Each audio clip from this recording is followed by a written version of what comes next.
Welcome. My name is Kinetic Symphony. I'm a narrator focusing on glitch in the Matrix stories. This is a compilation of all my uploads in November. Let's get into it. First Story. Story title: Why I Believe in God. Author name: Hegemon. I was homeless when I was in my early 20s. There was a weekend where I hadn't worked all week because my boss was gone for religious holidays. I didn't have much money, so I ran out before he got back. I didn't eat for 2 days, but on the morning of the third day, I decided to pray. My prayer wasn't to a specific religious deity. Rather, I called out to the Father Creator of all that is, was, and will be. I asked that I be fed or given a way to eat. I clearly heard the loudest whisper scream into just my right ear, saying, clean the park across the street." Now I was sitting on a bench across from a park, so I was taken aback by the words, but I complied. I got the whole place picked up and noticed a piece of trash I had missed. It wasn't trash, but a wallet. In it was a $10 bill, and it belonged to someone I knew. I used the money to get something to eat, and later in the day I saw the person the wallet belonged to and returned it. I told them I had used the money in it and would pay them back in 2 days when I worked again. They argued with me about the money being in the wallet, claiming there was no money in it at all. They had taken it all out because they went to a rave and never keep cash in their wallet when they go there. I can't explain it, and I know it happened. So I believe in the Father Creator of all that is, was, and will be, and I can never not believe in that entity because it fed me when I was starving. Edit. I would like to add that I've considered all the possibilities, including momentary schizophrenia.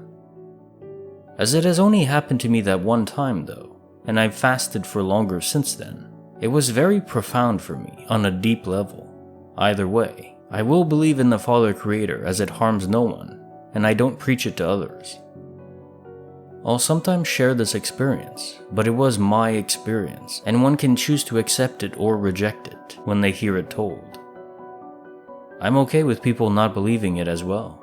I get that it's a very crazy experience and hard to believe. I don't know that I'd believe it if it had not happened to me, if someone told me it as a story. Also, may you all have a great day/evening. Personal thoughts. This is a touching story, very touching. It makes one ask themselves hard questions. To be clear and honest, I consider myself, well, if any word can describe it, as agnostic. I don't discount the possibility of a god or entity that created the universe, all of existence. It's not even far-fetched on a base logical sense. For instance, if we become the creators of sentient artificial life, which I think we're on the cusp of, well, that's one step below having spawned us. It's on a grander scale, but the principle is very similar. So I do think it's foolish to discount it as one avenue leading to the truth. I can't say I believe it, but I can't say it's impossible either, nor that it lacks logic. Now, as for your experience, I can relate on the level that I've been homeless too. It's not a detail of my life that I've shared with many people before, but it was a chapter of my life and I won't ignore it. When I was 19, I'm 30 now, I found myself in Florida, a long way from my home back in Canada. I had no money, I knew no one. I did odd jobs here and there for people. But it was never enough to eat well or get a place to stay. Now, I never prayed to God specifically, but I do remember asking myself in my head if there would ever be any help at some point. And then 3 days later, a loving couple offered me to stay with them. From there, I got back on my feet, long term. That one simple act changed my life. So who knows, maybe you're right. Maybe God or the Creator does help those who ask for it. It is a comforting thought. Second Story. Story title: This Last July. Author name: Step Money. My husband and I run a little CBD store. He had some errands to do for me that day. He'd been gone for a couple hours and I was starting to wonder where he was and why he was taking so long. Soon after this thought, he comes back and says to me, "You're not gonna believe what just happened." Of course, I was curious and was like, "Do tell." He said he was driving down Melrose when he sees this little old man barely making his way down the sidewalk. The man had to be in his 80s or 90s. The temperature that day was hot, like 101. My husband decides to turn around and offer the little old man a ride. So he pulls his big truck around, pulling up to the little old fella, who has got himself propped up by holding a sign. He tells the little old guy to get into the truck and opens the door to him from the driver's seat. The little old guy gets himself in and advises he knows no English as he is Hispanic speaking. He points the way home. My husband makes it to his home. The little old guy gets the truck door open and turns to say goodbye. My husband watches him go to a side gate that goes to the back of the house. The front door is overgrown and looks like no one ever uses it. He watches a man go through the gate at the door. At this point, my husband is thinking the little old guy must have been on his way to the grocery store before, but it was just too hot and he was exhausted, so he couldn't get there. My husband goes to our home and packs a care package with a gallon of milk. He drives back to the same home that he dropped the little old Hispanic man off at, and then proceeds to get out of his truck and heads for the gate. At this time, the neighbor was in her yard and asks my husband if she can help him. He tells her he's just dropping off some food for the little old Hispanic man that doesn't speak English. She does confirm that he lived there, but then says he died 2 weeks ago and his wife is not at home. She's staying with family. My husband proceeded to argue that he had just dropped the man off. He described him to the neighbor and she said, "Yes, that is him, or rather was." After my husband told me this, I was like, WTF. My husband didn't even want to think about it anymore because it freaked him out so bad. He swears it happened and it totally is freaking him out. I still think about it too. I've even driven by the house and no one lives there. The neighbors look at me like I'm crazy as I drive by slowly. The house still has no one living in it. Personal thoughts. Right, so this is more confirmations, like droplets of information confirming my generalized thoughts. When one of us dies, we leave behind an echo or imprint. Or that we can. I don't think it always happens. Or if it does, these echoes are only activated when they need to be. This could even be tied together with quantum immortality. When we switch over, a part of who we are, our essence, lingers behind. Maybe your husband needed to lend a helping hand to someone. Maybe this centered his mind and spirit in a way that will lead to better things for him and for you long term. It's like a little domino effect, starting with a simple, humble act of help. Maybe the final domino that falls will never have been reached without this catalyst. Of course, I don't know what that final one will be, and this is just an idea, but it does seem like it fits, doesn't it? So anyways, I don't think you folks should be scared by this. For me, it gives me a sense of excitement, wonder, even purpose. Just my thoughts. Third Story. Story title: a non-dramatic story from the north of England. Author name: Big Hairy Trousers. This is not a dramatic or made-up story, I absolutely promise. It can be verified, or rather the history of the place can, and the story was told to me by a very straightforward English farmer. He was employed as an estate manager in the north of England, basically to manage a small sheep farm on behalf of a landowner. As part of the job, he was given the use of the house on the land. So he moved in with his wife. It was built on top of a crag, a small craggy hill with a steep drop on one side, and it was a typical 18th century farmhouse, remodeled in the 19th century. He had a few weird things happening. They heard footsteps approaching their bedroom door on several occasions, but when he jumped up to open the door, nothing was there. When he was in his tractor, He felt the steering wheel turn so that it moved towards the edge of the field and the steep drop below. He finally managed to wrestle the wheel back again and stop the tractor. Machinery error. He said not, and he was an expert tractor driver. His wife kept horses, and one day, her normally placid horse suddenly bolted to the edge of the crag, but she managed to fall off before it pitched her over the edge. It was wintertime, so no horseflies or loud noises that would account for the bolt. The horse never did it again, although she never rode in that field. There was a menacing feeling in the house, and their dogs would growl and shiver and refuse to go upstairs. The night before they left, they heard the same footsteps again, this time heavily stomping up the stairs, and their door handle started to shiver. The poor man had had enough and refused to get up this time, and the couple just kept the light on all night until it was morning and time to leave. The history of this farmhouse is fascinating. A husband from a local aristocratic family who suffered from psychosis lived in it with his wife and servants in the early 1900s. One day, they couldn't find his wife, and the husband came back home and told them he'd killed her in the woods at the back of the house. Using an adze, a sharp-edges agricultural tool like a hoe or ace, he lured her out to the woods by telling her the estate gardener wanted to show her the clearing he'd made, but he lay in wait for her and fractured her skull. When the police arrived, he was talking nonsense about a sacrifice to the gods and plunging the adze up and down in a bloody bucket of water. If you're from the north of England, you might be able to recognize the house from this snippet, as the local archives wrote about it on social media. Since then, the house has gone through a number of hands, with no more public ghost stories. However, about 5 years ago, I kid you not, it was bought by a religious group and became a Buddhist monastery and prayer retreat. I have no idea whether these stories are related, but I do know the estate manager was glad when his job was finished and he left the house behind. I hope the Buddhist monks have made the place more peaceful. Personal thoughts. So I would say that very violent, tragic, or emotional events in a person's history, I think they leave a sort of imprint or echo behind.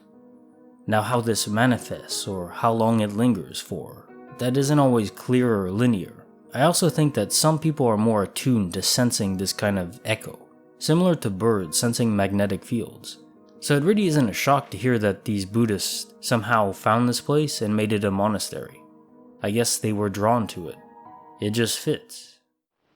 Fourth Story. Story title: The Strangest Thing Happened Yesterday. Insane. Author name: Revolutionary Cut, 5210. Yesterday I decided to drive to the mall. The one I go to is massive, and it's circular. You can drive around it. It has a massive car park on one side. So all seems normal on my way to the mall with my girlfriend, who is still in shock as I am. To be honest, we haven't really spoken about it since. So as we get there, it looks really quiet. There's about 10 cars there. So I'm questioning whether or not it's open, which is really weird. We drive around to the other side just to see what's going on, and there's a few people about and a few cars, but nothing really. So we decided to go round back to the first side, where we normally park, and our plan is to walk to the entrance and see what's up. This is where it gets weird. As we pull up to the other side, the whole car park is full. There's literally people walking about everywhere. People sat outside having coffee. There was even 2 ambulances. So very, very weird. Me and my girlfriend were unbelievably shocked. We were just speechless. We literally sat in the car for 10 minutes just trying to get our heads around it, and I haven't felt right since. The time difference for driving around was maybe 2 minutes. It would have been physically impossible for all those cars and people to get there when just before it was almost completely empty. What the hell happened? Would love to hear your thoughts. It might help me feel like I've gone a bit less crazy. Edit. 1. You guys are asking if I'm sure I went to the same car park. I've been going to this place for years. It's a very basic layout. Imagine a football stadium but bigger. On either side, 2 outdoor car parks, 2 entrances, and at the top and bottom, 2 main roads. I'm 1000% sure it was the same car park. 2. People were saying that I should have filmed it and drove around again. I didn't even think about that, to be honest.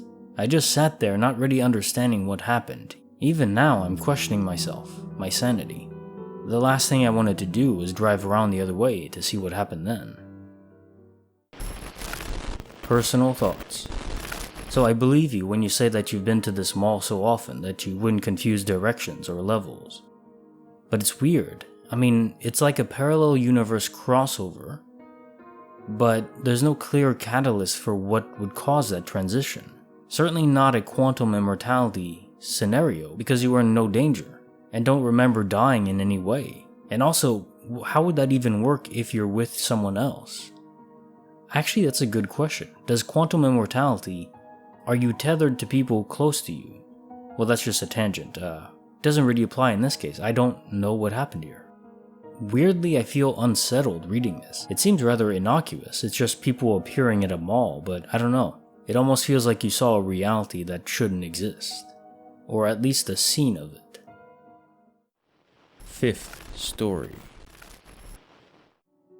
Story title: Another Dimension in the Woods.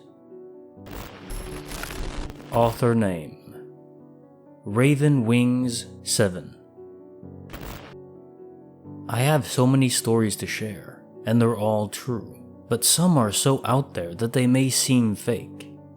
I'll start with the first weird experience I had when I was 5. My parents had bought a house with a large yard, and about an acre back there was forest. One day my granny was babysitting me. I decided to run around the backyard and play. She went inside to go to the bathroom. I remember something beckoning me to go into the forest. Just this strong urge. So I did. I didn't go in very far before coming across a perfectly circular area filled with flowers. The sun was shining on it through the trees. It was so bright, and there were all different colors of flowers. There was a buck just standing in the middle of it. It was staring at me. I was very little at the time, so it looked huge to me. I got a bit closer and it didn't run. It was just watching me. I got so excited about the beautiful scene that I ran right back out to tell my granny. When I did, she was standing there and she looked horrified. "Where did you go? I was looking for you everywhere. You had me worried sick." Apparently, I'd been gone for a really long time, but I was confused. Regardless, I insisted on showing her what I found. She followed me into the woods where the flower field and deer were. Where they were, but it was all gone. I swore up and down to her about what I found, and that it was just gone now. I remember being really upset and perplexed. To this day, I wonder if I walked into some sort of portal or dimension. When I turned 13, we lived elsewhere, but I started having dreams about a singular door in the middle of those woods. It was reoccurring for a few years. Really makes you wonder.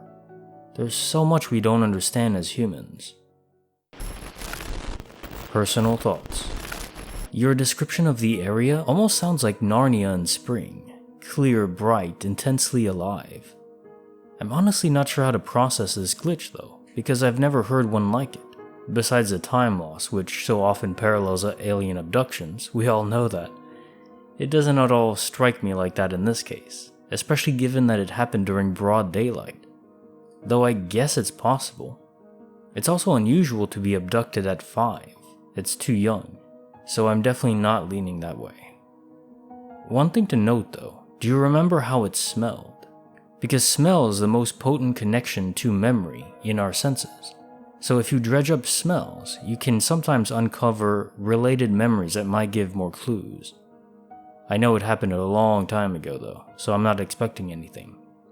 The author replied that they remember it smelling fresh, like pine trees, a basic forest smell. Nothing peculiar.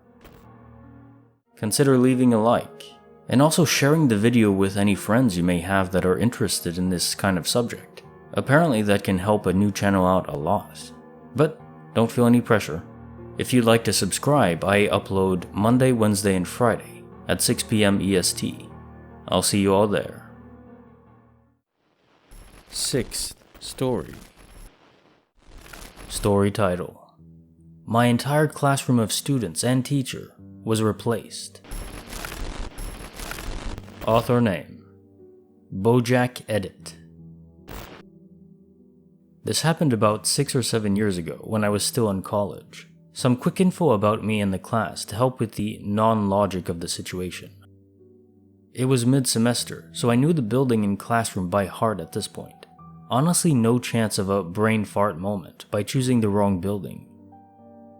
I'm pretty active and friendly in class, so even if I don't know every person's name, I know what they look like and I've probably had at least one conversation with them. I usually go to class early and wait for the previous class to let out before I go in the room, meaning I was familiar with the students and instructors of the class before ours.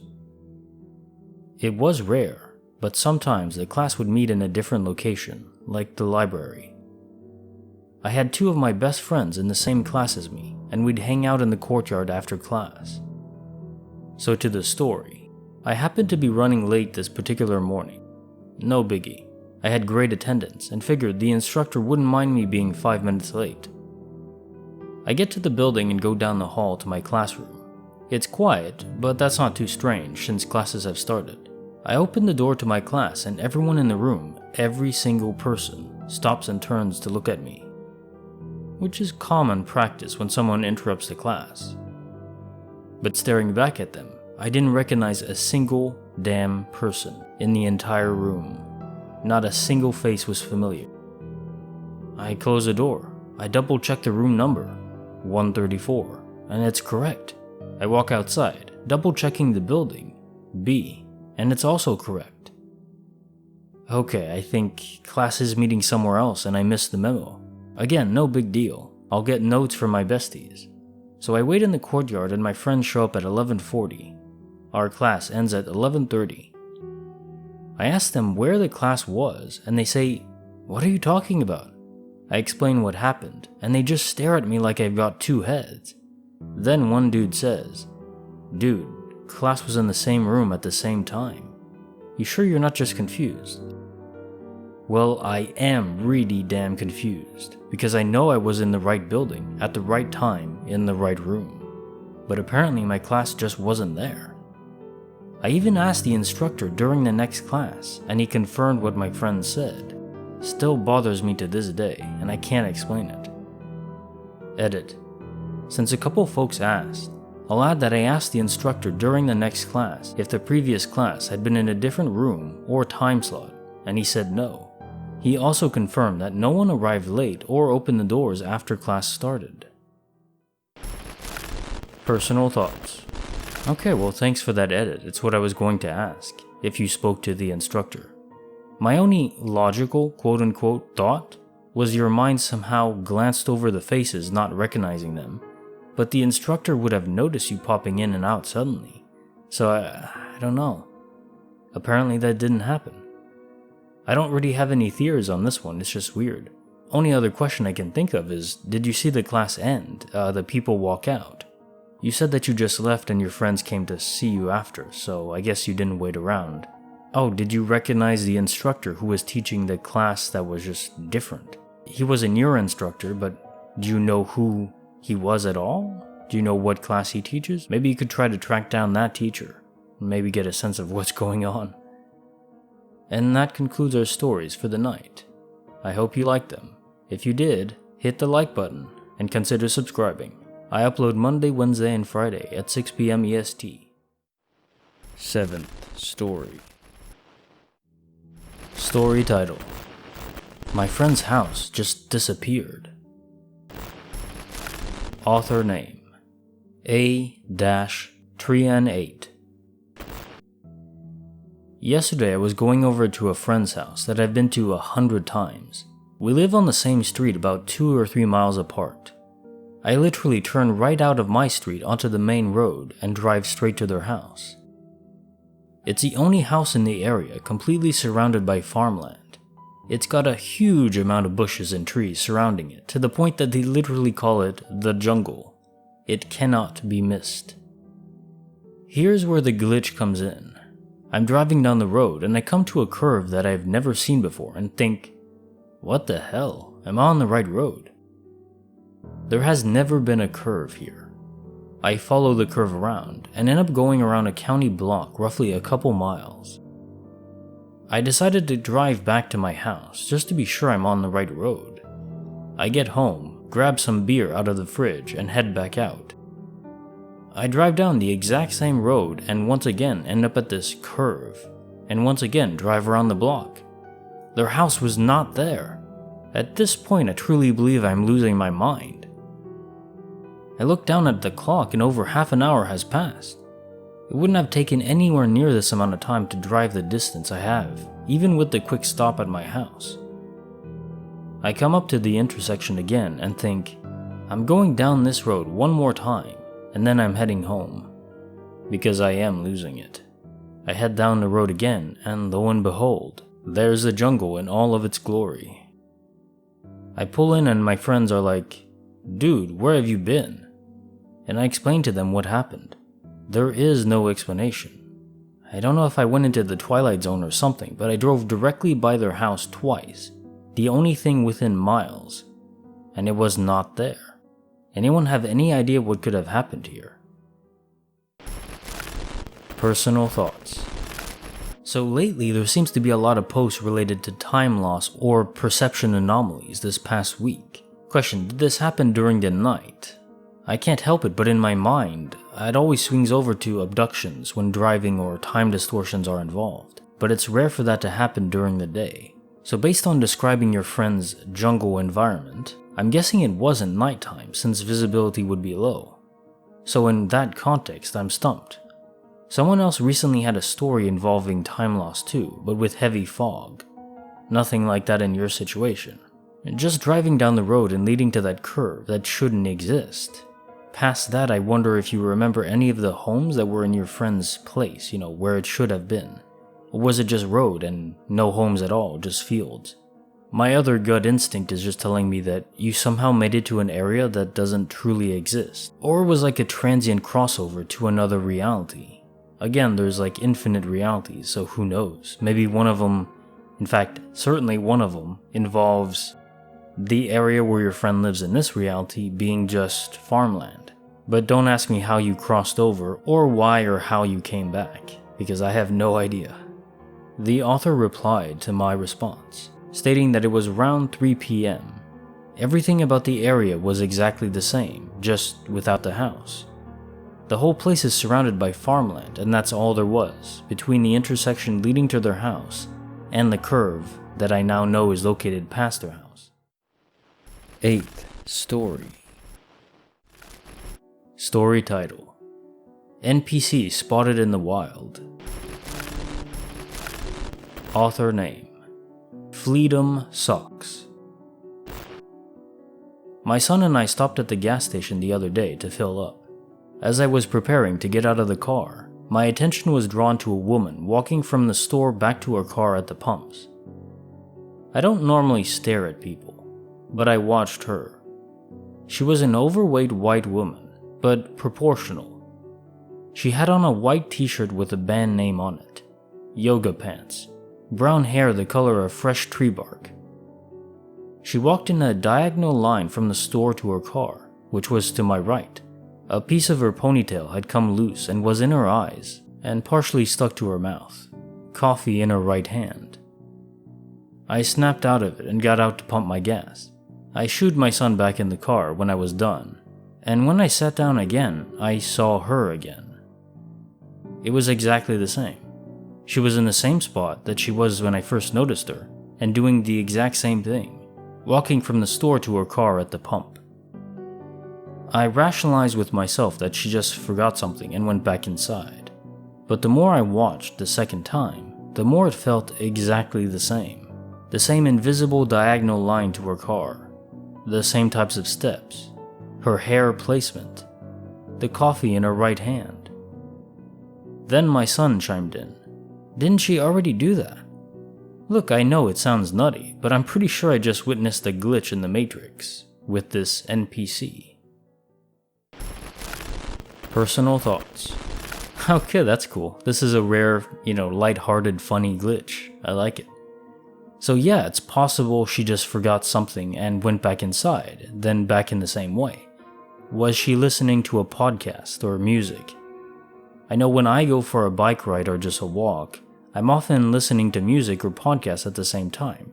And in that way, especially if it's the same routine path, my mind almost fully zones out. I don't even notice the workout. If I had to go back and forth a short distance for some reason, it would probably look similarly automatic, robotic even. Now that said, the detail of her hair whipping around towards her eyes, repeating, that does seem odd, doesn't it? As they say, the devil is always in those delicious little details. Ninth Story. Story title: See You Again. Author name: Makorochuk. I was late leaving from work that night, and the office cabs were all booked up until much later on, so I decided to take the local bus route, which would take about an hour's journey to get home. The bus barely had 4 or 5 people on board. I was wary of getting inside. Since I wasn't sure of the next bus's arrival, I just got into the bus regardless. I realized there was not a single girl on the bus, just 4 or 5 male passengers. I was slightly uneasy as it was late. The bus started its route, and after 2 destinations, another girl came in and gestured if she could sit next to me. I nodded yes. She said I saw you inside the bus and took a chance, as she had to reach home too. She also left work late. Out of curiosity, I asked her, "Where are you getting off at?" I realized she was getting off much before me. Anyways, it was okay to have company while possible. She told me, "Don't worry, I can get off after you if you're scared. The bus would be empty by the time you get off." She insisted. The bus conductor looked upon us whimsically as we spoke.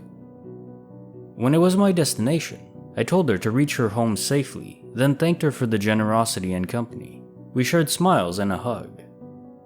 She came by the window for a final goodbye, so I waved at her too. Instantly, the bus conductor said, "To whom are you waving, miss?" I said, "Are you blind? There's a lady by the window." He said, "Madam, you're the only woman in the bus, and I've been wondering who you were talking to this whole time." The bus took off speedily, and I took another glance. There was nobody by the window. I had a chill run down my spine. I came home and told this to my folks, that an angel looked after me today. Personal thoughts.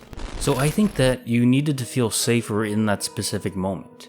It's not likely that you were in any real danger, but just the thought that you could have been might have led to rash decision making. Just feeling unsettled can make you do interesting things, but maybe not the best decisions. So this spirit found you, or maybe an angel, and helped you along the way on your late journey back home. I wonder whoever this girl used to be though, if it's not an angel. If something bad had happened to her on that bus route before. Did she seem young, dressed to the era? If so, she may not have passed away that long ago. It is definitely possible that this was just a guardian angel event. Someone higher up believing you needed assurances of safety, even if not appearing to anyone else. But then if it was a spirit, why could no one else see her? 10th Story. Story title: I've Been to Heaven Before. Author name: Amy Rebecca. I've changed all names for obvious reasons. Quick background. When I was younger, I was a very sick child, constantly in and out of the hospital. At 2.5, I contracted pertussis encephalopathy, basically an infection of the brain. I was having seizure after seizure. My siblings were brought in to say goodbye to me before I was being transported to another hospital. They were told they'd never see me again. On the way in the ambulance, my heart stopped 3 times. The third, they thought they lost me, but did manage to bring me back after a few minutes. My parents were told I had a 50-50 chance, but that if I lived, I'd be in a vegetative state. Spoiler alert. I was neither and managed to come out of it basically fine. The doctor said they never saw someone come out of what I did, and to this day, talk about it when I see them. Now here's where it gets weird. Fast forward to when I'm 3, fully recovered, and we as a family are going through family photos. I point out one of my grandmothers, who died years before I was born, and said, "There's Nanny Collins." My family were shocked because there's no photos of her around the house, and I'd never been shown one. There was no way I could know what she had looked like. Curious, they all ask me, "How do you know that?" And I reply, "I was up in her house playing with Anne." They ask, "My cousin Annie, who's my age?" I tell them no, not Annie, Anne. At this point, they're freaked out. My cousin Annie is named after her aunt, Anne, who died when she was 1.5 years. There's just no way I knew about this, because she died 30 years before this incident. Then I said the thing that struck them the most. I tell them, "I was playing with Anne and her toys, but Nanny Collins told me I had to go home to Mommy and Daddy, that I wasn't ready to stay here yet." I truly believed I died, went to whatever kind of afterlife there is, but my grandmother saved me. It explains how I came out of what I did when my chances were literally death or living dead. For a few years after this, I still spoke of my Nanny Collins and told my family that whenever I was sad, she would come and cheer me up. I would go to her grave and talk to her like we're having conversation. Then one day, I told them that she said I didn't need her anymore, and after that day, I never spoke of her again. I truly believe my nanny was there for me through my tough childhood years. I sadly don't remember these things because I suspect she stopped showing to me when I was old enough to remember. I wish I did remember, but all my family members do. Even my aunts and uncles talk about this and how I spoke about her all the time. Nanny Collins, thank you for saving my life. Personal thoughts. Your grandmother's spirit, her essence, indeed protected you. That's clear as day. But I wonder if this energy left over was able to conjure in you old memories, or even make you see entirely new, at least for you, scenarios during your time of suffering. I know you were so young, but even then, you can still suffer. So shielding you from reality in the time that she could heal you, or maybe perhaps you really did go to some sort of heaven, an afterlife. But that's one thing I don't have a proper grasp of. Mainly because all the accounts of afterlife experiences are very specific, very unique. There's no real pattern to it that I can decipher. Which leads me to believe it's probably an artifact of our mind being interacted with by outside forces. But maybe even our own internal forces. Our brains are wonderfully powerful. It's possible that our minds just play in fictional scenarios that are of its own creation. One thing I'm confident of is your Nanny Collins, the strong force of her that still remains and guided you out of your own hell on earth. Consider leaving a like, and also sharing the video with any friends you may have that are interested in this kind of subject. Apparently that can help a new channel out a lot, but don't feel any pressure. If you'd like to subscribe, I upload Monday, Wednesday, and Friday at 6 p.m. EST. I'll see you all there. 11th Story. Story title. I had conversations with my brother before I found out he died a week before. Author name: Mortis Malum. This is the first time I'm actually writing about this. So when I was 13, my older brother, who was 18, and I were on our way to a movie when we were hit by a drunk driver. I woke up in a hospital 4 days later, having lost my right leg and the other leg in a cast along with some other injuries. That night, I woke up to my brother sitting by my bed, telling me everything will be okay and to go back to sleep. Next day, my parents came to visit me and see how I was doing. I asked why my brother wasn't with them, and they looked at each other but didn't say anything. That night, I again woke up to my brother sitting by my bed, telling me he knows I can get through this, and that I need to be strong and overcome this and not let my injuries stop me from living my full life. We talked a bit, him not answering specific questions, but answering more general questions. I remember asking him why he was still wearing clothes from yesterday, because I was just unlike him to wear anything similar to what he wore the day before. He didn't answer that, but when asked how he was, he said better than he thought he would be, given the circumstances. He reminded me to be strong and keep living, and not let anything stop me, and how much he loved me, before telling me I should get some sleep again. The next day, my parents again came to visit me in the hospital, and I again asked why my brother wasn't with them, and they again looked at each other. And it was only after I said that I would like my family to visit together and not at different times, and would like my brother to visit during the day when we can talk more, instead of at night, that my dad asked what I meant, and I told him. Andy had been coming at night to visit. My mom broke down and left the room. My dad told me that it was impossible because Andy died in the accident instantly. I just didn't believe it and argued so much so frantically that I had to be sedated.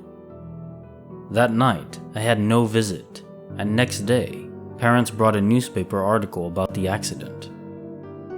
Years later, my fiancée had an experience, and having never seen the photo of my brother, she described him to an absolute T and what he was wearing. Personal thoughts. Okay, first off, I'm just so sorry to hear about your accident. That's a brutality of life that can't go unmarked. Losing functionality in one's body, well, I'm always impressed by those who persevere regardless of the hand that fate deals them. And then losing your brother too. So the way this is written makes it very easy to empathize. So much that I'm almost tearing up reading it. But then the way your brother comforts you. It's beautiful.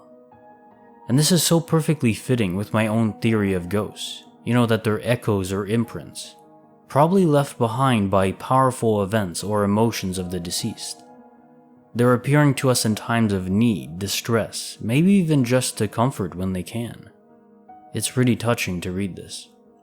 Also, keep in mind one thing if you're not aware.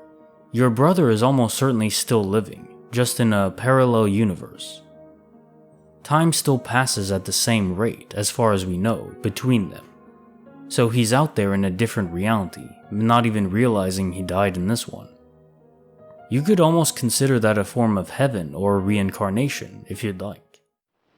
12th Story, which is a continuation of the previous one, from the author's fiancé. Story title: Brother visited my fiancé. Since people asked on my last post, I got permission from my fiancé to share this. Something to note before we get into what happened. My brother died when I was 13 and we were both in a car accident. My fiancé never met my brother, never saw any photos of him before this. My fiancé is bipolar, extreme highs and extreme lows. We had been dating for 4 months at the time and just moved in together. I didn't know at the time, but she had gone off her meds. This all happened while I was at work, and she told me about it later. She went out for a walk to get some air because she was feeling really claustrophobic, the start of a manic, depressive episode. It got to the point she thought dying would be the best option, and standing at the corner, she thought the best idea would be to just walk into traffic. As she took a step off the curb, someone grabbed her and pulled her back, and turned around and gave her a huge hug too. Arms wrapped around her, telling her that she doesn't truly want to do this, that everything will be okay, that she's stronger than she realizes, and this isn't her time. Told her to just breathe nice, slow, deep breaths. She looked up at him and said thanks, turned around to wipe her eyes, and when she turned back, the person was gone.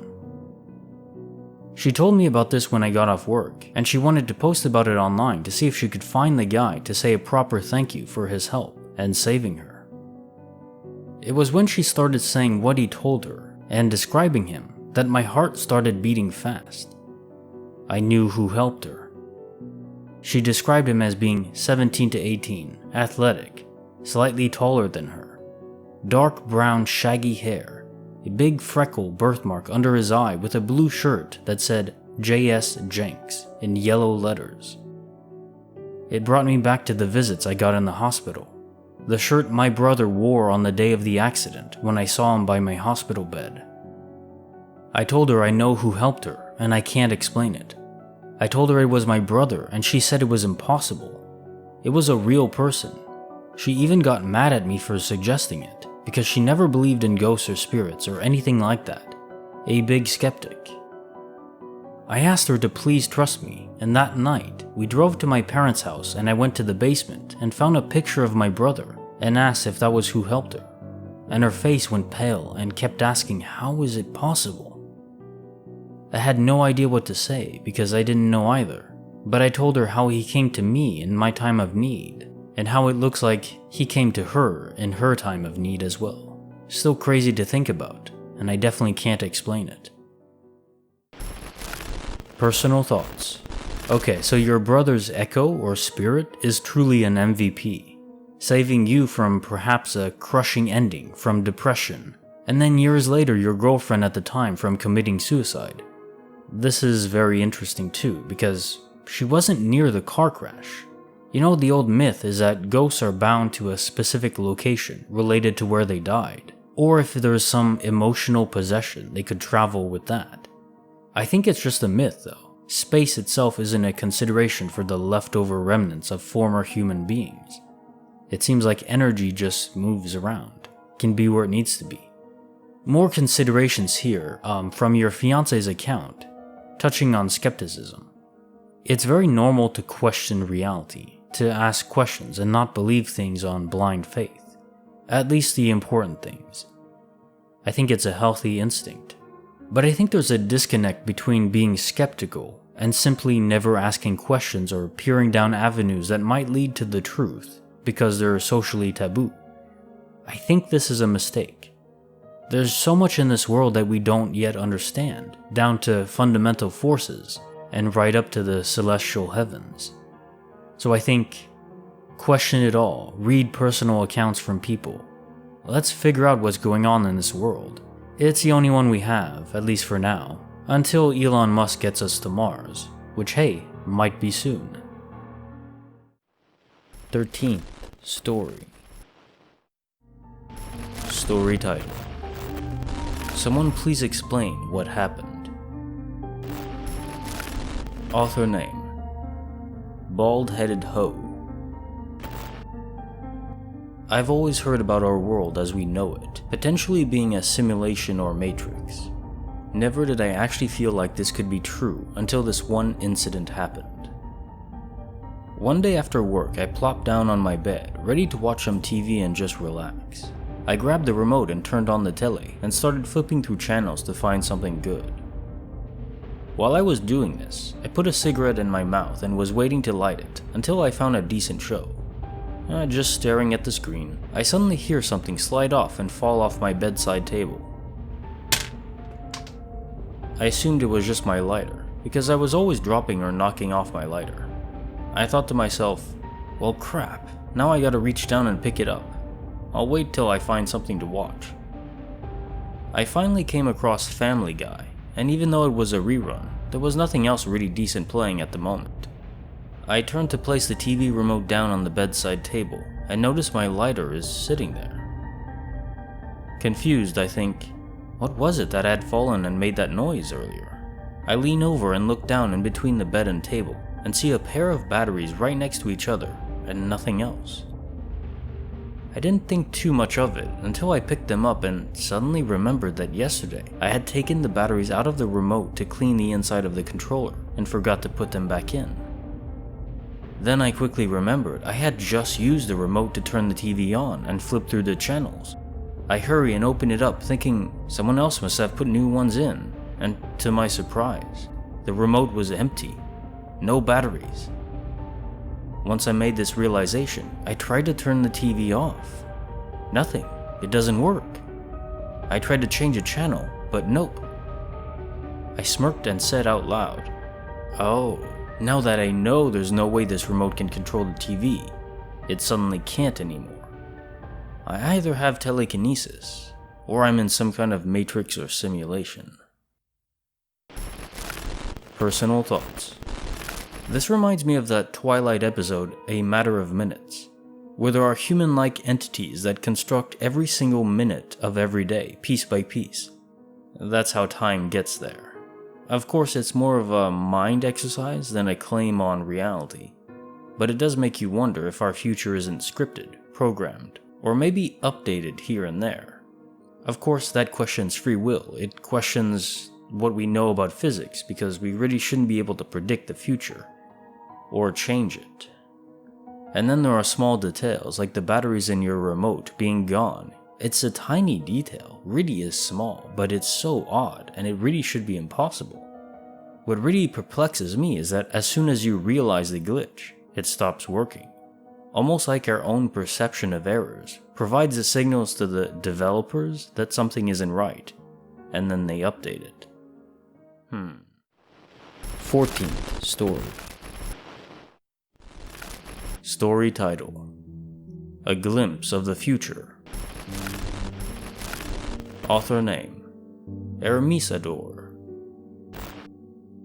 Many years ago, I was in school and having a great day. We didn't have any classes that day because it was a celebration, so I spent all morning walking around and hanging out with my best friend. At a certain moment, we went to the restroom, and when we were washing our hands, I looked at the mirror. At first, it shocked me because I couldn't see my own image reflected on the mirror, even if I could clearly see the image of the wall behind me. I moved my arms and my head, trying to understand what was wrong, what was happening, and my best friend asked me if I was feeling alright. I was unable to answer. I couldn't stop staring at the empty mirror. Then I saw my image slowly appear, but it wasn't how I was then. In the image, I was much older, tired. My eyes looked swollen. I asked myself what could have happened to make me look like that, and my friend asked me what the hell I was talking about. I looked at my friend's image on the mirror, and he also looked older, bald, and bearded. But his image was looking at me, as if he was furious and really hated me. I left the restroom and pretty much tried to forget about it all. 10 years later, me and my best friend had an argument about his girlfriend. He got really angry at me, called me names, said that I was not a good friend if I couldn't support him. I tried to calm him down and talk about it, but it was of no use. I cried for hours. I went to a restroom to recompose myself, and when I was about to leave, there was me in the mirror, exactly as I remember from that weird vision 10 years ago. Then I remembered. My friend was also just like his angry older version. Older, bald, and bearded. Personal thoughts. So this is the kind of story that 5 years ago I would have just discarded as hogwash. But not anymore. I've been reading too many, too frequently. Not just the ones I narrate on the channel, but just in general. On different forums too. They're not all involving mirrors, of course. But it's the ability to peer into the future that really shouldn't be predictable, especially so far in the distant future. But there's just so many accounts, it's kind of like UFOs. Sure, some of them might be invented, but I know at least a few are true, just from the sheer volume. But it goes to show you we're capable of things we can't even accept. This far-sight ability rarely appears like an ability that we can control, though. In fact, I really can't recall a case where it's been willfully employed. Can anyone else? It just seems to happen to us. You know, maybe it involves specific locations, like ley lines. I don't know too much about them though, if there's any merit to them. Just a thought. 15th Story. Story title: The Fog Distorted Time. Author name: RLH 3423. I'll try to make this as short as possible, but I'll add some context first. It was 3 years ago this month. I was at the hospital with my 10-year-old daughter because my stepdad was dying and only had a couple days to live. I had been there all day, and at 10:40 p.m., my mom said, "Son, "It's almost 11. Go home. Get some sleep and I'll see you in the morning." I said okay, told everyone goodbye, and headed for the parking garage. As I pulled out of the parking lot and grabbed my phone to call my wife to let her know that I was leaving, I noticed that it was exactly 11 p.m. The hospital is 58 miles away and is almost exactly an hour drive from my home. The 2-lane highway I took, I've been down a million times my whole life. I live in southern Illinois, and it's the fastest way to get to Kentucky where the hospital is. The first half of the drive is fairly flat, and then it's constant hills once you get to the Shawnee National Forest. It's extremely rural, with no streetlights, stop signs, or traffic lights the whole way, except for one highway where you drive over with a streetlight on the east side of the road, which is almost the halfway marker to my house from the hospital. Anyway, me and my daughter were just driving over the Ohio River when I realized I really had to use the bathroom, with no gas stations or businesses until I get home, 55 miles away. I decided the worst case scenario. I'll hold it until the halfway point with the streetlight, pull off the road, and do my business. About 10 minutes into the trip, when I'm driving through a very straight section of the highway with cornfields on both sides, a really dense fog comes out of the east cornfield and completely covers everything. It was hard to see any further than 30 feet in front of me, but I couldn't see anything on the sides of me. It was like driving through a tunnel. You can't see anything except forward. Because it was deer season, I wanted to be cautious, so I had my daughter sitting up and looking for deer from her side of the road just in case. After another 20 minutes or so, this really strong feeling came over me. It was pure confusion and panic. I felt lost. I realized by now that I should have been to that streetlight, but I hadn't even made it to the hilly parts of the road yet. So I asked my daughter if she's seen any lights on the side of the road. "No." "Have you seen any other cars?" "No, I haven't seen any other houses either." I told her we just couldn't see them because of the fog, and kept driving. I didn't want her to be freaked out like me. Then I realized we're at least 45 minutes into the trip and we haven't seen any cars, lights, and the road has been straight this entire time. So we must be lost. I pick up the phone to call my fiance when the fog suddenly breaks, and my confusion goes through the roof when I realize we are just outside a small town about 10 to 15 minutes from my house. While the town is on the way home, we never went up a single hill or around a curve. One curve on the way is almost 90 degrees, and the speed limit around it is 45 miles per hour, so there's just no way we could have missed it. I spent the last 10 minutes driving home trying to rationalize what just happened. The scariest explanation I had come to was that I fell asleep and somehow managed to drive 45 miles up and down steep hills and around sharp curves with my daughter in the car next to me. As bad as that made me feel, it gave me some kind of relief because it gave me an explanation of what just happened. That all changed once I got home. I parked the car, got the kiddo and her stuff, and was walking in the door to tell my wife sorry it took so long. Except when we walked in the door, she had a shocked look on her face and said, "How did you get here so fast?" Thinking she was just being a smartass, I said, "Sorry, it was a weird drive.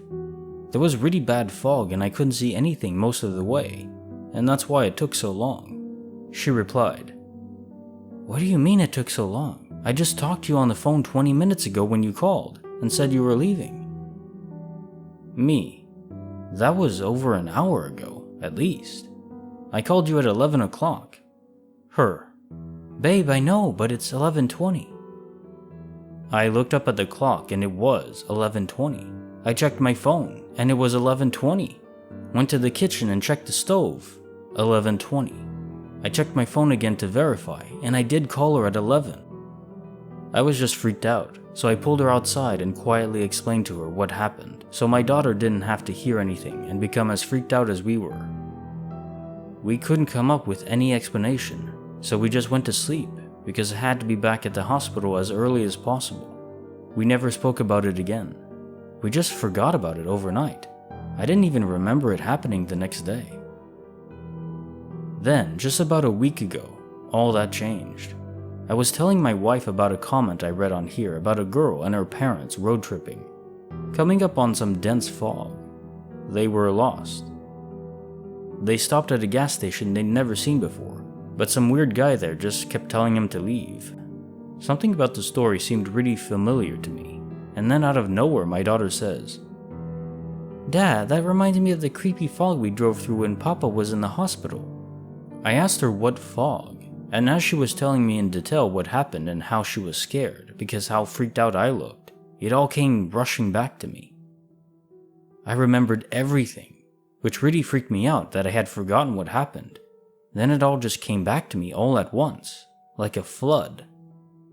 We talked about it, and we both remembered it the same way. The only exception being, she told me the look on my face scared her, because she knew something was wrong when I thought that I played the tough, fearless dad role to a T. I know it happened 3 years ago, but since I forgot about it somehow, I've only had a week to analyze it. The only things I've ruled out was time changing due to daylight savings, and also where I live and where the hospital is are both in the same time zone. My stepdad died in October, and time didn't change until November. I honestly have no explanation for what happened, but I've thought about it every single day since I remembered it a week ago. How did I forget it? All of a sudden I just remember everything so vividly like it happened yesterday. Personal thoughts. Wow, this was incredibly vivid. Your writing style is, well, it's like I was there with you. What strikes me about your experience is the time distortion. Those who spend enough time reading these glitch events or mysteries, anomalies, they'll notice that often these time distortions are correlated with alien abductions. I guess I'm kind of a meme around here in that I always think it's aliens, but frankly, I think aliens are playing a large part in our society, to different extents. I don't think our politicians are lizard people, but there's definitely something going on, let's just put it that way. And then that you forgot all about such a traumatic experience the following day, it makes me think that your subconscious was trying to protect you, blocking out the fictional recreation in your mind. Somewhat personal but very related, did you notice any odd markings on your body after this event? Or how about the car, any anomalies with it?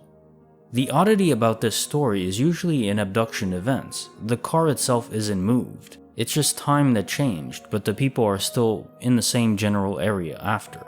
But again, the whole scenario could be an implanted memory, given it's shared with your daughter. That's what it would have to be if it was indeed an encounter of the third kind. The other thing I'll say is, what sparks you remembering this whole event again was reading someone else's experience with the fog, and then your daughter telling you about it. Maybe I haven't been reading enough proper posts for that. I haven't seen so many stories regarding a dense fog suddenly appearing. But if others are experiencing this, maybe it isn't aliens then. It's some other kind of strange phenomena involving fog. With some caution, I could advise getting hypnotherapy to unlock those dormant memories, if you want to really know what happened, to confirm it's a real memory. But maybe it's best left as a nebulous memory instead. That'll be up to you. 16th Story. Story title: I think I died 3 years ago. Everything is unfamiliar. Memories are non-existent.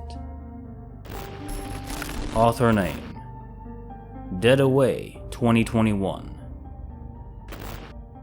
I'm typing this on a throwaway second account, because as much as I need to pour all these thoughts out, I'm embarrassed by how out there this might all seem. I don't remember anything before the age of 19. There's no clear explanation for this. I do see a neurologist for my epilepsy, but I have no history of concussion, head trauma, anything that would explain such memory loss. I haven't even had a seizure in years. I'm pretty sure doctors think I over-exaggerate, as they say there's no reason my memory should be like this. I don't do drugs, I don't drink, I don't have any diagnosis to explain any of it. The memories I do have are patched together using the medical records, psychiatric treatment, typical teenager things like depression and anxiety, nothing too unusual. but there are notes from inpatient stays which are helpfully descriptive, and from what I've heard from other relatives. My mom is the closest to me, but she doesn't like opening up a lot. I've asked about my past or about my medical records, and she quickly becomes uncomfortable and upset. She gave up her job to take care of me in high school. I graduated in 2017, and she's still unemployed. Something I feel guilty about, so I don't bring it up.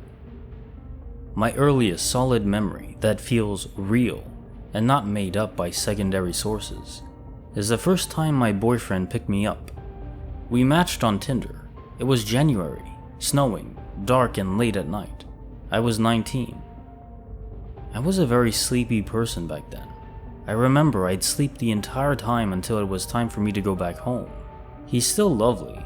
He's taught me many tiny things. I may be able to walk, talk, function like any other adult, but I have zero life experience, which takes some patience to deal with.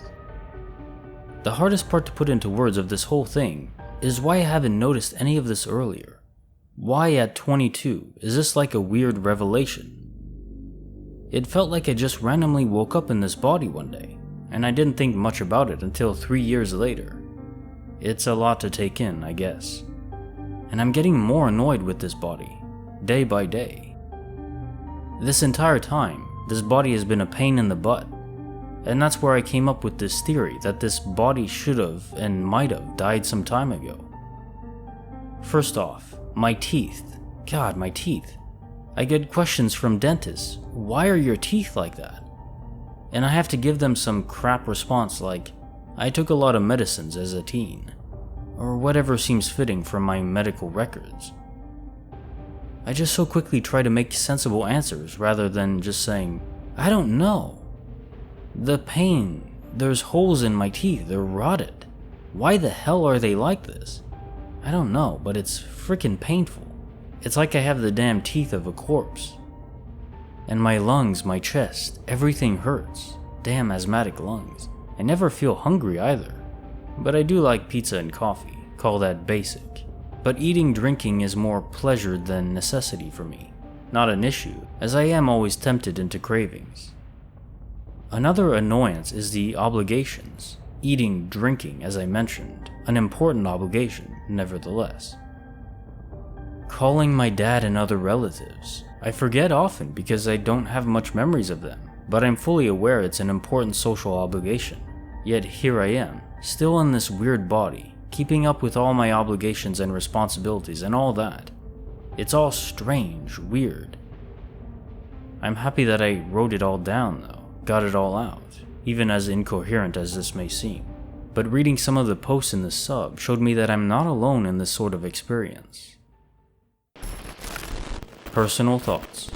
So there's two avenues here. The first is that it sounds like this could be a dissociative event, but it's enduring for a long time though. I'm no psychologist, so I would never pretend to diagnose you, or even discount the possibility that maybe something else is afoot here. That's what I'm saying, that there's two possible avenues. The fact that you can't remember anything before the age of 19 makes me wonder if something traumatic happened to you that your subconscious is trying to protect you from. It's a possible suggestion, but perhaps hypnotherapy could be a viable course for you.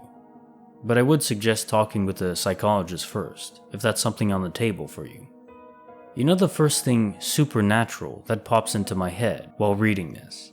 If it isn't an issue with your brain, then it almost feels like your soul is disconnected from your body somehow. I don't want to scare you, hell, I don't even know how that could happen. It's just what enters my brain after reading this. 17th Story. Story title: The Spooky Stair Spirit. Author name: Crepuscular Gloom. Hiya. I was talking about ghosts recently with my mom, as her side of the family is pretty spiritually sensitive, especially her mom, or my nana. I mentioned I only wanted to move into a new build, since it won't be haunted and it's unlikely anyone would have died in it. My mom just looked at me and said, "A new build doesn't guarantee it's not haunted." Enter name of childhood house. Was the most haunted house we lived in, and that was only an 8-year-old construction. no one died in it. I was pretty surprised by this. I don't remember the house very well and asked my mom to explain. My mom said that whenever she was alone, if she was sat on the sofa that she could see into the stairs, she felt very watched. If she moved to the other sofa, it would stop. So it was only ever when she was in view of the stairs that she felt watched. She also, when she was shutting off for the night, as soon as she turned off the light, she would rush up the stairs because the feeling was very sinister on the stairs, but the feeling would stop as soon as she was in the landing. The sinister watching presence was only ever on the stairs. My mom got my nana to come over and see if she could pick up anything, but surprisingly, she didn't notice anything. When we sold the house, my mom was talking to our neighbor, my best friend's mother, and mentioned she'd always had a funny feeling in the house, so she didn't really mind leaving it. Our neighbor then apparently said, "Oh yeah, the woman in the house before you used to complain about a sinister spirit on the stairs that made her feel watched." Obviously, my mom was pretty shocked by this, as she thought maybe it was never there since my nana couldn't detect anything at all. And all my other stories, including the French Nazi ghost brothel hotel story, and the other malevolent spirit to do with my mom, were detected by her, so she can obviously sense malevolent spirits. I have plenty of other stories, like the ones mentioned above, as well as a couple about ghosts that gave accurate premonitions and accurate psychic readings that my mom has had. So if anyone is interested, I might make a subsequent post. Thanks for reading. Personal thoughts. So this reminds me of old stories where ghosts or entities are mistakenly assumed when it's just old plumbing or heating or even electric work from old buildings. In newer builds, this factor is eliminated. But yeah, there still are hauntings reported. But I personally don't think hauntings are malevolent in nature, at least very rarely. My guess is that what people perceive as sinister is just an unsettling feeling, something they can't quite put their finger on. Would be a spirit trying to push through the barrier, but not quite being able to. Hence why lights might flicker, noises would be made, etc. Because the spirit can't break the barrier, just almost touch the other side, but not quite. It's like their energy is just slightly pushed in, but not all the way. Which, if we adopt the quantum immortality theory, this spirit would be the remnants of a person that existed in this reality, died, crossed over, and now that same person's soul pierces back here, yet crossing that thin but solid membrane that separates universes, which are basically on top of each other in a dimensional sense, can't be easy. That would require a lot of energy, I imagine. Anyways, it's just my own hypothesis. Maybe I'm off base and it's more spiritual sometimes. Maybe it's just strong emotions from people who legitimately passed away and never crossed over to other realities. The author responded to my comment with a few extra details. They read as, "My mom did mention she decided to see if it was anything that could have caused a spirit to be attached to the ground the house was built on, and found the estate was built on something that was once industrial, which made me think that maybe there was an accident in a factory, and that there's a lingering spirit in our house based on that. But I guess I'll never know. It's weird that the previous occupant noticed the feeling too, but even weirder that my nana couldn't. I guess my mom thought it was a sinister feeling because it made her feel watched. But she also said she thought it was malevolent. Maybe it's just because it would watch, I don't know. Interesting theory though. I suppose we can never truly know anything about the afterlife until we get to see it for ourselves. 18th Story. Story title: Jeans I lost a year ago suddenly turned up at a consignment store 1,500 miles away. Author name: It was a bad idea. Today I was selling some clothes I don't need anymore at a popular teens consignment store called Plato's Closet. I have never sold with them before, which is important. I was just browsing around while they were sorting through my clothes and found a very distinct pair of jeans that I had lost a year or so ago. They're jeans that I distressed by hand, and had a now former friend patch with Galaxy fabric, and she did a really crappy job at it, and also added a semicolon decal, which are two of the most identifying characteristics. I even found a video of me distressing them, and it was done in 2018. When I moved to Idaho in 2019 for college, I lost them. Then I moved back to Texas in 2020. I didn't like them, so it wasn't a big deal. But now they're in this store that's 1,500 miles from where I lost them, and they've been there for 4 months max according to the associates, since they cycle things out every 2 seasons. More weird details. They somehow had my old home address in the system, despite me never selling with them before, and the ID they used to enter me into the system having my current address on it. This can't be explained with someone selling the jeans in my name. You have to have photo ID to sell with them, and when they scan the ID, it brings up the info on your ID and nothing more. And to top it all off, here's my receipt and order number for the transaction. This has been such a weird and surreal experience. Update. I went back to the same Plato's Closet and they, predictably, were not there. None of the staff that was working yesterday was working today, and the lady at the counter kept giving me attitude when I was asking questions. I eventually left my name and number with them, just in case whoever bought them brings them back, since honestly, they were one of the most ill-fitting jeans I've ever had, and the patches weren't even finished. You could stick your hand right through the holes. I know they're not going to call me though, and I'm probably never going to see the jeans again. Or maybe I might, in 10 years, in a different Plato's Closet in a different country. Somebody else has traveling pants now. Personal thoughts.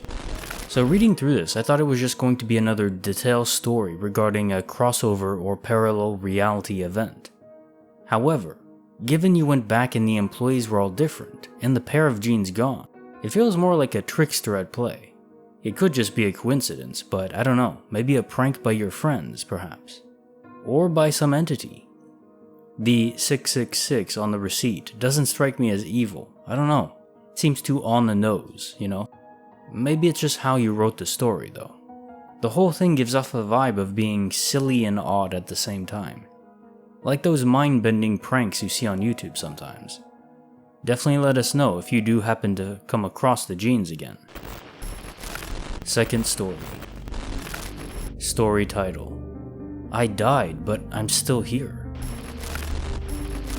Author name: Sogi Mini Sun Moon. Okay, so I'd like to start off this story with the fact that I'm a 23-year-old male with a moderately fast sports car. And when I got it, I used to drive fast and have fun on the highways of Atlanta all the time. I got my license there and traveled 66 miles a day for work.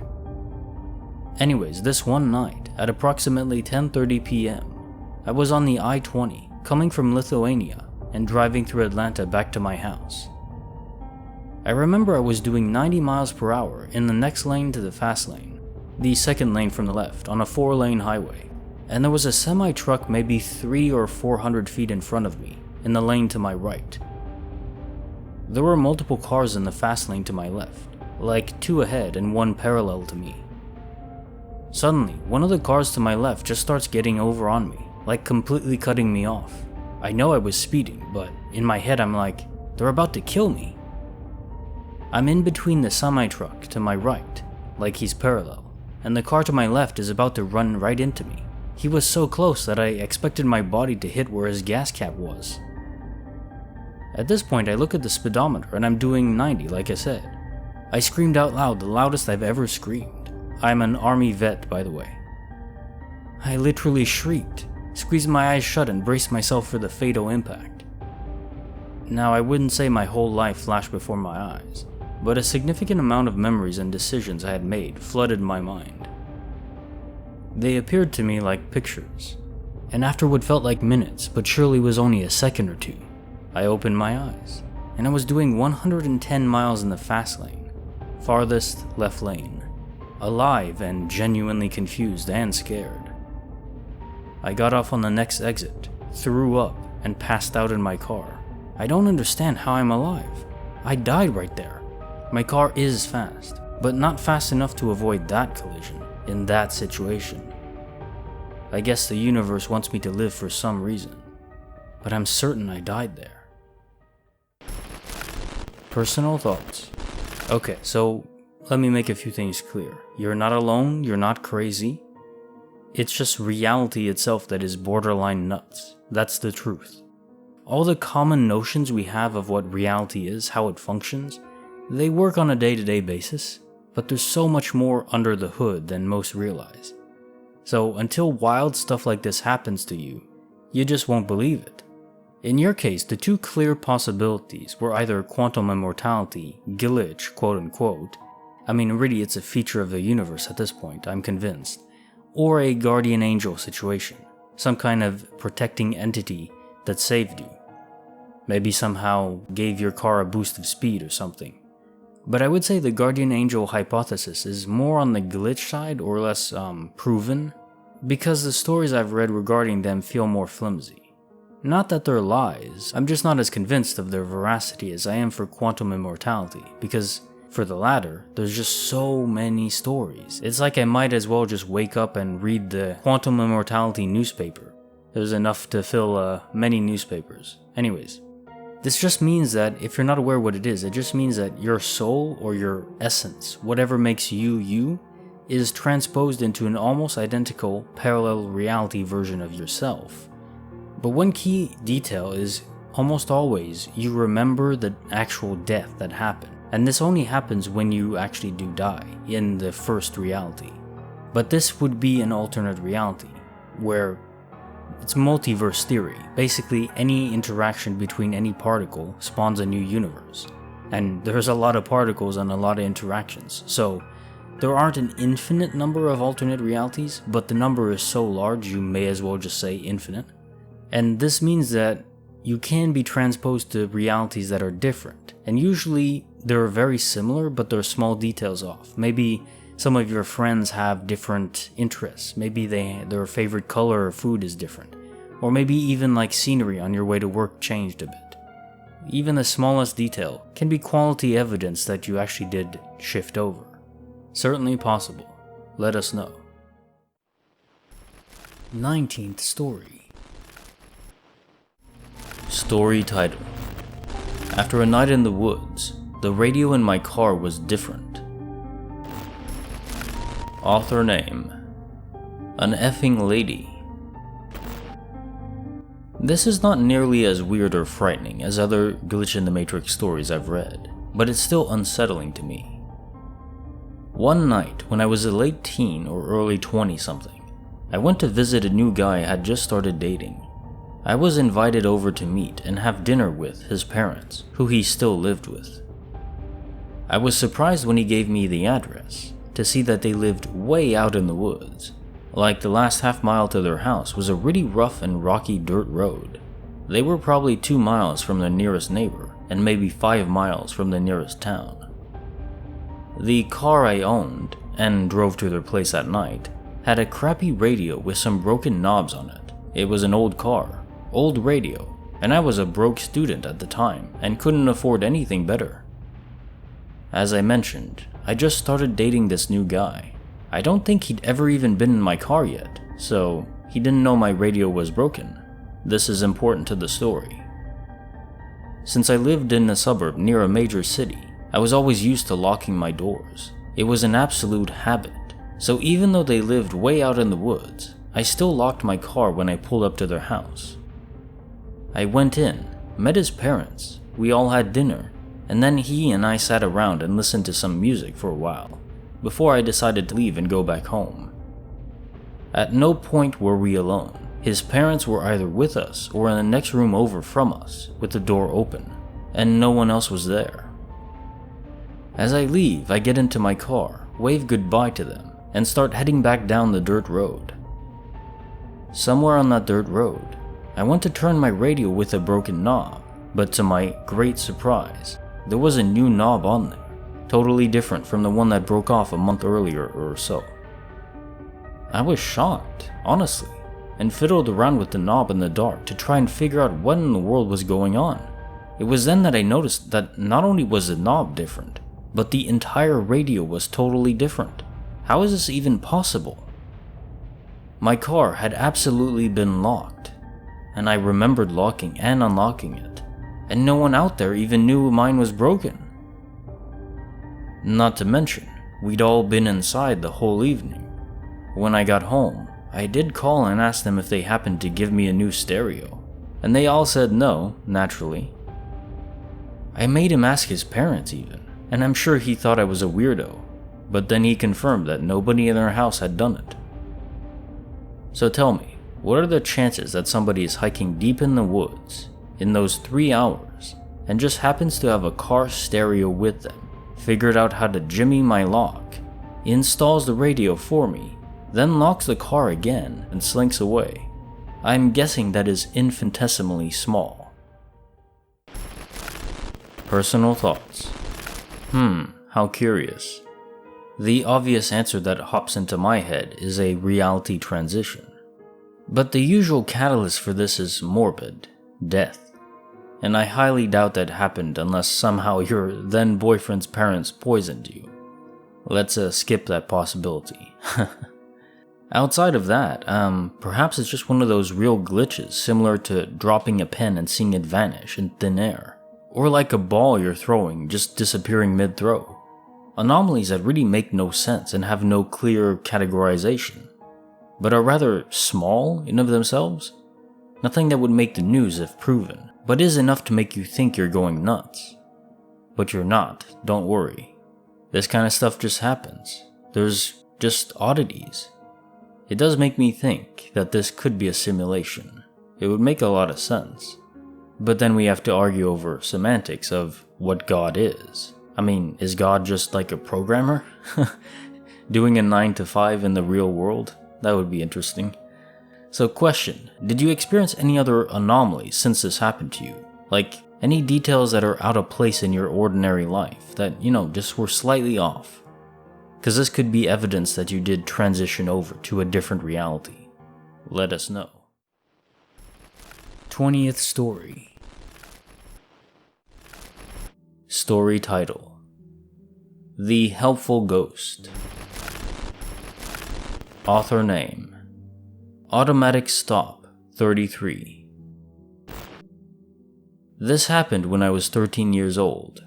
I was obsessed with the movie The Craft and desperately wanted to conjure spirits and pagan gods. Of course, I had no idea what I was doing. I would sit in the dark, light a circle of candles around me, and basically give out invitations to, well, I'm not sure, to ghosts and magical things, I suppose. One night I woke up, wide awake, and looked at my alarm clock. It was about 2 a.m. The only light in my room came from the streetlights shining through the blinds. By my window there were plants, and I saw someone standing in front of them. It looked like they were watering my plants. I assumed it was my mom, but I found it weird that she was watering plants at 2 in the morning.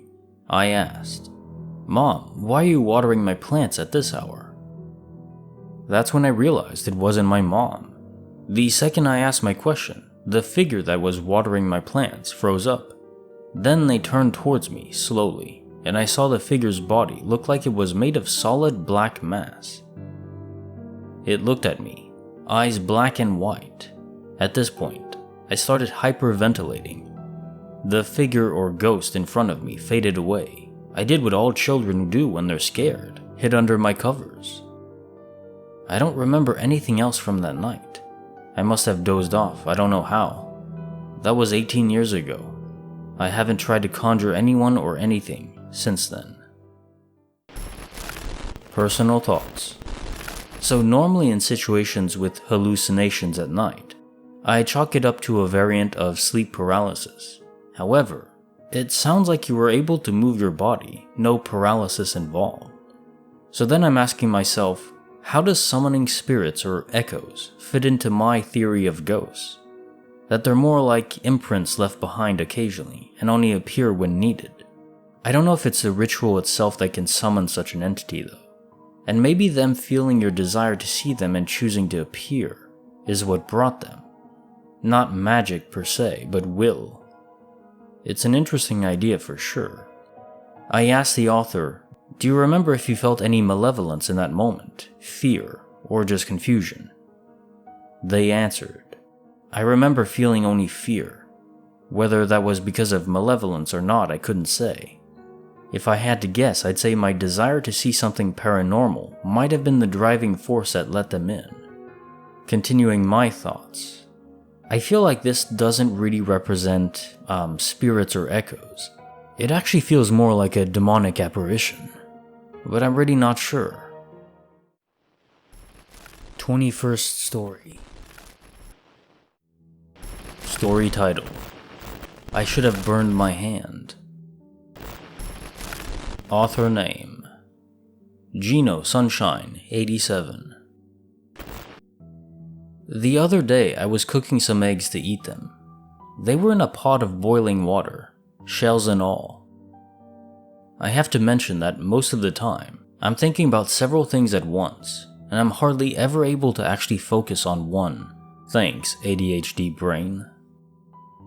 Anyways, while they cooked, I was doing other stuff, sorting through papers, replying to some emails, etc., and I forgot to look at the time when they started boiling. Eventually I got hungry and wanted to eat them, but I had no way to know they had been in there long enough, so I distractedly decided to grab one and shake it. But then I realized that I'm a dummy, and that shaking an egg won't tell me if it's cooked. In my defense, I was thinking about other stuff I had to do. I shook my head at myself and put it back. I dried my hands, set a timer in 10 minutes to get the eggs, and decided to go back to what I was doing before. Then, before I reached my room, it hit me. I had grabbed the egg with my bare hand, and at first I thought that meant the water had to be cold, and maybe I hadn't turned the stove on at all. It wouldn't be the first time. So I go back to the kitchen, only to find that the stove is in fact on, and the water is boiling, bubbles and all. Even if I had turned the stove on when I grabbed the egg and simply forgot about it, there's just no way that the water could have gone from cold or lukewarm to boiling in just a few seconds, or the 1 minute that it took me to walk away, realize what happened, and walk back. I just stood there trying to find an explanation for a few seconds. I can't think of one, so I decided to test if the problem is that I can't feel the heat by putting one of my fingers in the pot of boiling water. Again, I'm a dummy. I, of course, got burned by the hot water. At this point, I was too perplexed to try anything else, so I decided to just wait for the timer and leave the issue alone. I just can't understand why I didn't burn my hand the first time I grabbed the egg. Does anyone else have any ideas on what could have happened here? Personal thoughts. I feel your pain regarding having a hyperactive mind. It seems I'm always jumping around like I'm 13 and my brain is hopped up on high sugar. And testing your ability to sense hot water by sticking your finger in a boiling vat of water. My god, ouch. Yeah, maybe running it under the sink with warm water would have been better, but hey, we've all been 13 making questionable choices. My logical thought is, your mind was so distracted that when you took the egg from the water, pain signals were ignored in your brain at that time, but not when you were focused on the boiling water the second time. This would make sense as long as there were signs of burning or inflammation on your hand after the first time, because even if your brain didn't register the pain, the physical damage would still be done and would be visible. Do you remember seeing any damage on your hand? If not, well, that's definitely another one of those tiny little glitches that really make you question what the hell's going on. Final story. Story title: Do Angels Ask for Directions? Author name: Cypress and Myrrh.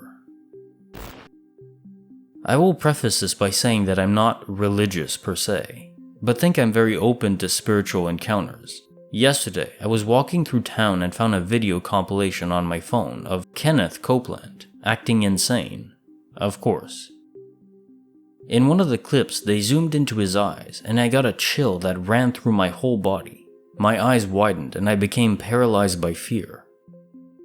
I thought, this man is a demon. I just knew he was pure evil. My whole body felt it. As I was sucked into this video, almost like in a trance, with a cold chill in my bones, a woman walked up to me with tears in her eyes and said in a broken voice, "Excuse me, can you help me? I'm a little lost.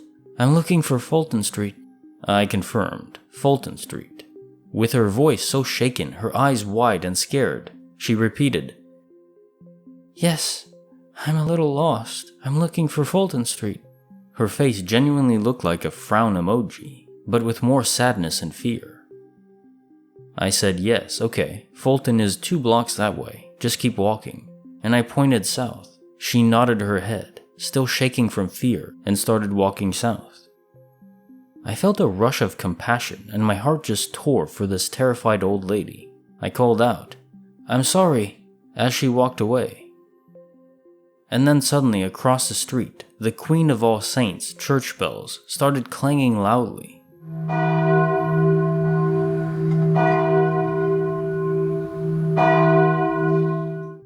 I looked at my watch. It was exactly 12 p.m.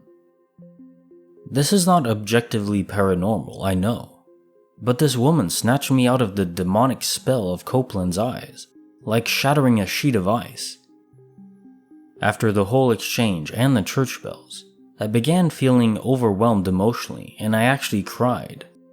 And I'm not typically an emotional person. Thoughts? Well, I'll give you my personal thoughts. I hadn't heard of this Copeland fella, so I looked him up. His eyes definitely give off unsettling vibes, maybe demonic, or maybe just unlucky genetics.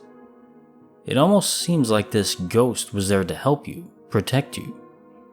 You said you were watching this Copeland video almost like in a trance while walking around outside in town. Were you near any streets? I imagine so. Perhaps this ghostly echo witnessed the future and saw that you would get hit, or even if they didn't see the future, just thought, wow, maybe I should help this person, deciding to ask you for random directions and showing significant emotional distress to snap you out of it, thereby saving you. It's just an idea. I prefer thinking of ghosts or spirits as usually being friendly and misunderstood, not evil. But maybe I'm just an optimist. And that's the end of our stories for tonight. If you enjoyed them, consider leaving a like, and also sharing the video with any friends you may have that are interested in this kind of subject. Apparently that can help a new channel out a lot. But don't feel any pressure. If you'd like to subscribe, I upload Monday, Wednesday, and Friday at 6 p.m. EST. I'll see you all there.